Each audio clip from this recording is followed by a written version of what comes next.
Hello everyone, I hope you're having a good week. The Seder opens with a description of Yaakov leaving his home and setting out to move in with Lovon, his uncle, in Choron. Right at the start of the Seder is perhaps one of the most famous episodes in the Torah, the story of the vision of Yaakov, of the Sulam, the ladder, stretching from the heavens to the earth. However, straight after that episode is a smaller story, one which in the Psukim itself doesn't seem to be much, and yet the Medrash discusses at length. And this is the small incident in which, as Yaakov settles for the night, Vayolen Sham, he dwells there overnight, Vayikach me avnei hamokum vayosim yashosov, he gathers stones and places them around his head as a protection, a guard, and perhaps a pillow. And yet, remarkably, the next morning, Vayashkem Yaakov baboker, Yaakov wakes up in the morning, and this time, Vayikach even asher somir ashosov. It is a single stone which he has placed around his head. And what does he do with a single stone? Vayosem osamat seva, he places it as a monument, and this monument, the Pasuk goes on to tell us, becomes the foundation stone of the Beis Hashem, the house of Hashem, perhaps the Beis HaMikdash. Now Rashi picks up on this story, citing the Medrash, because there's really two difficulties over here.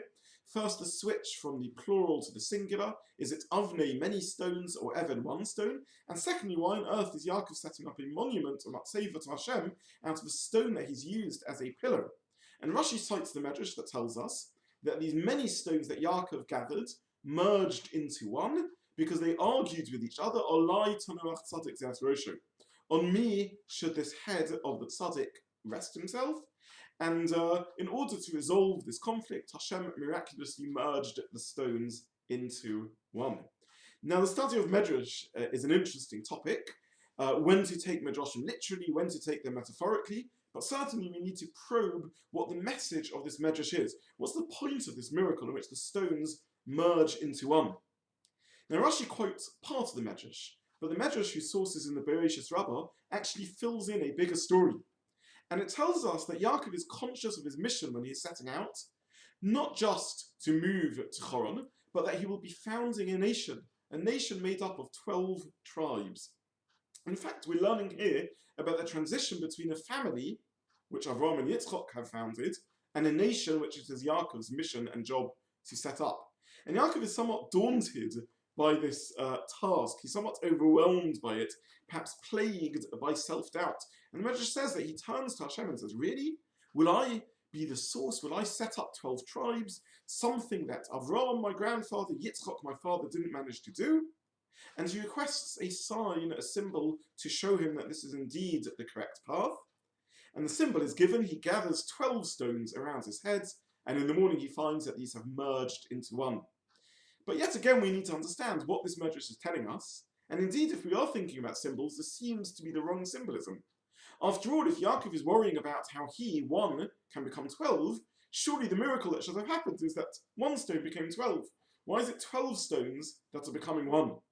And I think the answer to this question is by understanding Yaakov's role. The symbolism of the ladder, and it means many things, I spoke about this in my shir on the Parshat, but certainly the common denominator between all of them is that a ladder is a connector. And Yaakov's job is to be a connector, to connect opposites, the heavens and the earth, the Sulam, the ladder that stands between the heavens and earth, to found a nation, Klal Yisrael, which will serve Hashem uniquely through elevating the earth and physicality to spirituality. And indeed, in his personal life, Yaakov merges and harmonizes the midas, the qualities of his ancestors of Avraham and Yitzchak. Avraham, who stands for chesed, overflowing loving kindness. Yitzchak, who stands for din and strict justice, seemingly incompatible ways of serving Hashem, merging into Yaakov, who displays this unique quality of the grandeur, tiferes, of these two midot, behavior attributes coming together. Now, this isn't just a combination that's important in our relationship to Ben Adam Lamokum, our relationship to Hashem, but it's also a quality in our relationship to other human beings. Being able to hear multiple perspectives, put ourselves in other people's shoes, hear their voices, even if it isn't the one that we instinctively see and comprehend. And this isn't just a quality of rachmim, mercy and empathy, but it's also the route to truth. Yaakov is the ish emes titin emes Yaakov, the role model of truth, because he's able to combine these different voices, these different perspectives, and understand them together. Something emerges, a harmony and a beauty and a grandeur emerges from these that synthesizes these different voices and perspectives, which is larger and more true than any of the individual ones can be by themselves. And Yaakov is a builder. In fact, the theme of stones is one that runs throughout the Sedras, not just the stones here at the beginning of the Sedra, but him arriving in Chon and immediately rolling a stone off the well, and at the end of his encounter with Lavan, when he sets up, this time in partnership with his sons, a gull aid, a mound of stones as a testimony to his truce and his covenant with Lavan. Yaakov describes himself as Even Yisrael in a few chapters' time. He's the stone of Israel. He is a builder who's interested in creating something big. But these stones argue. Each of them say, I'm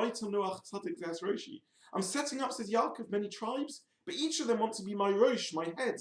They want to be the ones that represent the vision, the truth that I have within me, the ideas that I want to form as the founding theme of Klal Yisrael.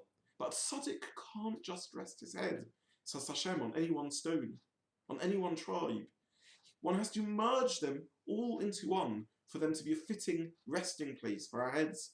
We have to admire the passion and dedication of one group, the diktuk halacha, the attention to detail of halachic practice from another, the Torah study of a third, the intellectual focus of a fourth, the warmth of a sixth, the integration between the outside world and the inner values of a seventh, and the strength and separatism of an eighth. And what does Yaakov do with these merged stones? He uses them as a matzeva, as the foundation of the Beis Elokim, the house of Hashem. Because when Yaakov recognizes Ein Zeh, Ki in Beis Elokim v'zeh shal shamayim, he realizes the place he has slept isn't an ordinary place, but it is the house of Hashem, the gateway of heaven. This story teaches us, this Medrash tells us, it isn't just the vision of the ladder that leads him to recognize that. It's also the miracle of the stones.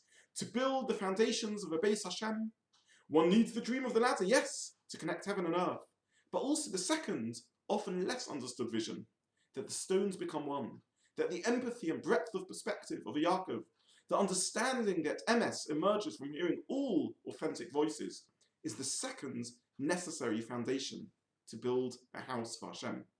The tzaddik's head must rest on many stones. Good Shabbos, Shabbat Shalom.